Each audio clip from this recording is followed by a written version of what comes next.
C'est par ici, on Merci. fait rentrer. Denise est retraitée et elle est en bonne santé. Pourtant, aujourd'hui, elle va passer 1 heure et demie en présence d'une infirmière pour effectuer toute une batterie de tests. Vous allez serrer fort, fort, fort, le plus fort que vous pouvez. Voilà, Force très bien. physique, équilibre, Vous allez rester 10 secondes les pieds joints, comme ceci. mais aussi Voilà. morale ou mémoire. Rien n'est oublié.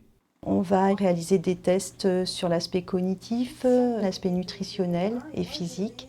À l'issue de ces tests et de cet entretien, on va peut-être dégager déjà quelques fragilités ou une fragilité et on va ensuite ensemble déterminer une action, un objectif à mettre en place. Mes attentes, je crois que c'est de pouvoir un peu exprimer quelque chose qu'on ne peut pas toujours dire près d'un médecin parce qu'il n'a pas le temps.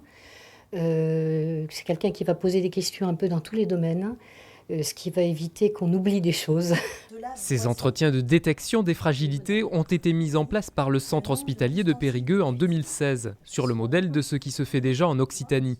Une action de prévention gratuite et sans prescription, destinée aux plus de 65 ans.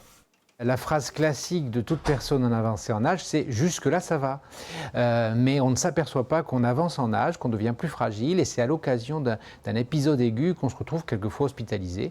Et l'objectif, c'est de limiter ces accidents aigus de la vie, de voir si on n'a pas à améliorer certains de nos pratiques, de nos habitudes. Sur les 200 entretiens menés en 3 ans, des fragilités ont été détectées dans 75% des cas. Depuis septembre, ces tests sont proposés dans tout le département. Une quarantaine de réunions publiques est prévue pour en informer la population.